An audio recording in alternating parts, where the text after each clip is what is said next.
What's up, everybody? It's Big Draco. If you found my YouTube, then chances are you follow me on TikTok, and if you do, thank you. So I started TikTok a couple of months ago, and I gained over 500,000 followers within a few months. I am so blessed and happy that I got that opportunity because I just lost my job at Starbucks. But on TikTok, you know, they have the community guidelines violations, and my videos kind of violate the guidelines because I do true crime. So with true crime, you know, you have a lot of violent, you know, just some stuff just does not make the cut on TikTok, unfortunately. So if you subscribe to this channel and you want to be informed, make sure you hit that notification bell to make sure that you see every time I post a video. It's your girl Big Draco, and of course, you know, I got a new video coming for y'all today. So today we're going to be talking about Nikolas Cruz. We're going to be talking about the story of Nikolas Cruz, his background, you know, his upbringing, you know, what type of parents he had, and what kind of essentially made him become one of the most biggest, craziest stories of all time. I really want to give like a background story on this person because I feel like a lot of times you don't know what's going on inside the mind of a killer, or a lot of times you don't know the background of a killer, which is not no excuse to kill anybody. Is never an excuse to kill somebody, but sometimes a lot of factors can play a role in why a person does the things that they do. So today we're going to be talking about Nikolas Cruz. So Nikolas Cruz was born on September 24th, 1998. Now, Nikolas Cruz was born to another woman other than the woman that raised him. Now, I'm not going to disclose his biological mother's name for legal reasons, but his biological mother was said to be a drug addict. Now, when Nikolas was born at just 3 days old, he was adopted by Linda Cruz and Roger Cruz. It's said that Linda and Roger paid somebody $50,000 to make sure that they adopted Nikolas. Okay, so a little background story on Linda and Roger. Linda and Roger met kind of late in age. I want to say they met in their 50s. So it was kind of late for them to have children like together. So they decided to adopt. And even when they were trying to adopt, the adoption process was just long and drawn out because of their age. Like a lot of adoption agencies felt like, okay, so y'all are kind of old and I don't know how this gonna work with y'all adopting babies, you know what I'm saying? And basically, long story short, when they got to adopt Nikolas, they were just ecstatic because it kind of was like they got a chance to be parents. They adopted Nikolas first. Now, they adopted Nikolas from his mother. His mother was a drug addict. Now, it said that they paid somebody $50,000 to adopt Nikolas.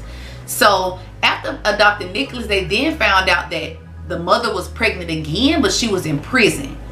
So they did everything they could to adopt Zachary, and they got to adopt Zachary. So they had Nikolas and Zachary. They went from not having any kids at all to being blessed with 2 kids. And that's amazing.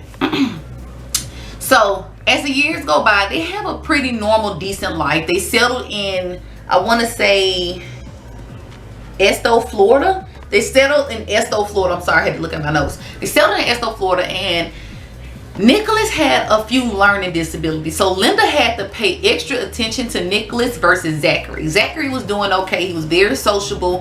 He didn't really have a lot of issues. But as far as Nikolas was just not a people person. It's being reported that in 1992, a neighbor was saying that Nikolas had a lot of issues. She's even reporting that Nikolas threw her 4-year-old daughter in the pool. I mean, just threw her in the pool. And she was just saying that Nikolas always showed signs of like being kind of disturbed. But that's neither here nor there. That was years ago. So anyway, at 3 years old, Nikolas was diagnosed with learning disabilities, and Linda just had to pay extra attention to him. So when Zachary would go out and play with his friends, Linda would tell Zachary, you know, take Nick with you, you know, try to make Nikolas, you know, bond with people. But, you know, it really didn't work or whatever. So at age 6, sadly, Roger Cruz passed away from a heart attack. After Roger's passing, Linda really had to do it all on her own. And people report that Linda stayed very strong. She did everything she could for Nikolas and Zach to give them the best life ever, in which they did have a good life. When Nikolas Cruz was growing up with his mom, after his dad had passed, Linda Cruz had called the police a couple times saying that Nikolas had threw her against a wall. At one point in time, he had attacked her with a vacuum cleaner. So it was little things that Nikolas had been doing in his life that had made Linda kind of, you know, worried about him. But Linda, on all accounts, really felt like her son was doing okay. He just had issues.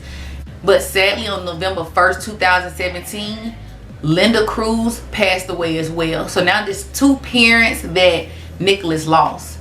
And y'all, if you can imagine how Nikolas felt when he lost Roger, now you know how he really feel when he lost his mom. His mom was his everything. So when he lost Linda, it's kind of like everything inside him died.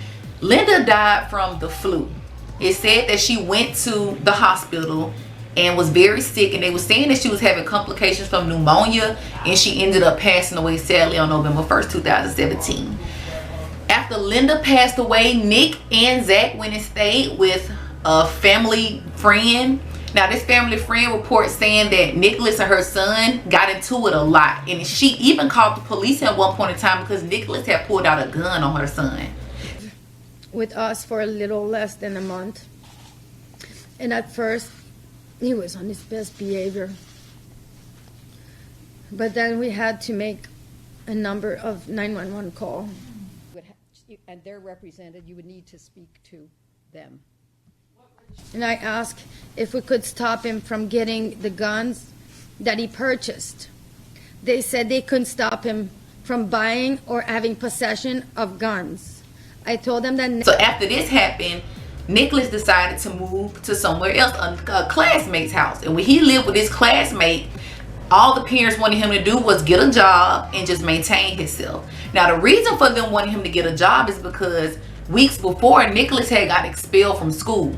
The reason he got expelled from school was because he had gotten into a fight with his ex-girlfriend's boyfriend. Hello, my name is Nick, and I'm going to be the next school shooter of 2018. On February 14, 2018, Nikolas Cruz committed one of the most heinous crimes ever. He went to his old high school and killed 17 people and injured 17 others. Now, Nikolas Cruz got in an Uber around 2:06 p.m. He arrived at the school around 2:30 p.m. Seconds later, he started the shooting. Now the crazy thing about this is a student by the name of Chris McKenna is reporting that he bumped into Nick before he even started the school shooting, which Nikolas told him, hey, you better get out of here before things get messy. But I mean, Chris really didn't understand what was going on. A lot of kids said they heard the gunshots, but they thought it was a drill. They never knew that it was an active school shooter in the building, y'all. In a word, it's staggering. 17 people were killed, making this one of the deadliest mass shootings in American history. At least 14 others were wounded. Some of them are in critical condition this morning. The suspected gunman is in custody. Officials identifying him as 19-year-old Nikolas Cruz, a former student at Marjorie Stoneman Douglas High School who had recently been expelled. We are also seeing disturbing images recorded and shared by frightened students as they barricaded themselves in classrooms. So the whole shooting only lasted minutes, and afterwards Nick went to a nearby McDonald's. Now, he sat at this nearby McDonald's where he was later picked up by authorities without incident. I'm trying to figure out how you go shoot up a school, killing 17 people and injuring 17 others, and then you turn around and go to McDonald's, and he was arrested without injury. Now, Nikolas Cruz was charged with all of these murders, and not only that, he's trying to plead guilty just so he can get a life sentence and avoid the death penalty. But prosecutors are trying to go forward with a trial, which I feel like they should, and Nikolas needs help. Don't get me wrong, Nikolas needs to be in prison. He needs to be under the prison for what he did. Because honestly, in my heart, I feel like Nikolas shot the school up because of the girlfriend-boyfriend incident that happened. I think that was kind of like the straw that broke the camel's back. Granted, this did happen 3 months after his mother's passing, and I feel like his mother's passing did play a huge role in this. But at the same time, I think that all of the bullying, him getting into it with the ex-girlfriend's boyfriend, I think all of that played a factor in why he eventually, committed one of the most heinous crimes in U.S. history. And it's not an excuse for him, but y'all, mental health is serious. This boy was messed up. Talk about this. Did the voice didn't tell you to take Uber, right? Yes, it did. It did? Yes. The voice said take Uber. Yes. Did The voice is in me. You're the voice. Yeah. In here. Okay, it's in your head. Yes. What is it? A male voice or a female voice? Male. Male. Can you tell how old the voice is? My age. Okay. And it's sad to say, but he needs to rot in jail. I'm sorry, he needs to rot in jail for what he did to these innocent people.